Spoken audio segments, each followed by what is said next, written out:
হে মহাপ্ৰয়াণ ভূপেন্দা, তুমি বাৰু ক'ত? হে মহাপ্ৰয়াণ ভূপেন্দা, তুমি বাৰু ক'ত? চিৰবহ্নিমান মহাবাহু ব্ৰহ্মপুত্ৰৰ কথা কৈ কৈ তুমি বাৰু ভলগাৰ পাৰত আছাগৈ নেকি? নে মিচিচিপিৰ কোনোবা নিপীড়িতজনৰ মনৰ খবৰ ল'বলৈ গৈ ঠিকনাবিহীন হৈ আছা?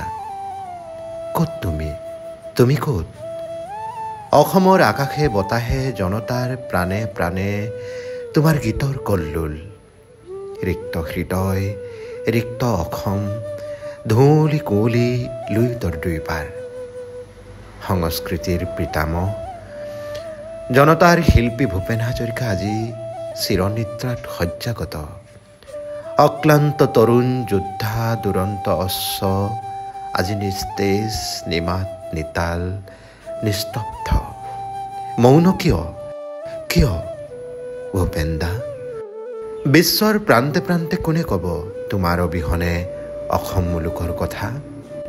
কোনে আহি জগাবহি আইৰ পূজাৰ বেলি হ'ল বুলি? কলাগুৰুৱে তুলিকাৰেৰে ৰূপ কোঁৱৰে হাতত ধৰি ধৰি থৈ গ'ল বিশাল সৃষ্টিৰাশিৰ জীৱন্ত প্ৰতিভূ তোমাক। আৰু তুমিওতো কম নহয়।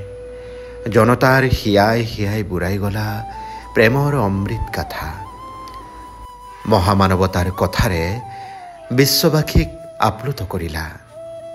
সংস্কৃতিৰ সুধা, কি ল'ৰা, কি বুঢ়া, কি নাৰী, কি কন্যা, কি ৰজা, কি প্ৰজা সকলোকে পান কৰোৱালা। মতলীয়া কৰি থৈ গুচি গলা, একেবাৰে গুচি গলা। হৃদয়খন সুদা কৰি থৈ গলা তোমাৰ সৃষ্টিৰ বিশাল সম্ভাৰ, থৈ গলা তোমাৰ ছায়া, আৰু থৈ গলা তোমাৰ যৌৱনৰ প্ৰেৰণাৰ বৰলুইতখন। সেই মহান মহামানৱ সংস্কৃতিৰ বহ্নিমান ব্ৰহ্মপুত্ৰ, ধ্বংসৰ মাজতো সৃষ্টিৰ কণিকা বুটলিবলৈ শিকোৱা সেই মহামানৱ ভূপেন্দা, তুমি আহিবা আমাৰ মাজলৈ। অচিনা দেশৰ পৰা বৰদৈচিলা হৈ, বহাগৰ বিহুৱা হৈ, জংলী জংলী ভাৱনাৰে কণেঙৰ কাষলৈ, শাওনৰ দবা পিতা বৰষুণজাকৰ কথা ক'বলৈ, সৌম্য শীতল নীলা বিশাল ব্ৰহ্মপুত্ৰৰ বিশালতাৰ কথা, সম্প্ৰীতিৰ কথা ক'বলৈ, বিশ্ববাসীক ভাতৃত্ববোধ জগাই তুলিবলৈ তুমি আহিবা ভূপেন্দা। তুমি কিন্তু আহিবা শুকুলা মেঘ হৈ ধৰিত্ৰী জীপাল কৰিবলৈ, সংস্কৃতিৰ নানা ৰঙী ফুলৰ মালা গাঁঠিবলৈ, মাদলৰ তালে তালে নাচিবলৈ, যুদ্ধৰ ভয়াৱহতাৰ কথা সোঁৱৰাই দিবলৈ, উদাত্ত কণ্ঠে নিপীড়িতজনৰ কথা সংগীতেৰে ক'বলৈ তুমি আহিবা চিৰজ্যোতিষ্মান সংগীতৰ সুধা হৈ জনতাৰ মাজলৈ।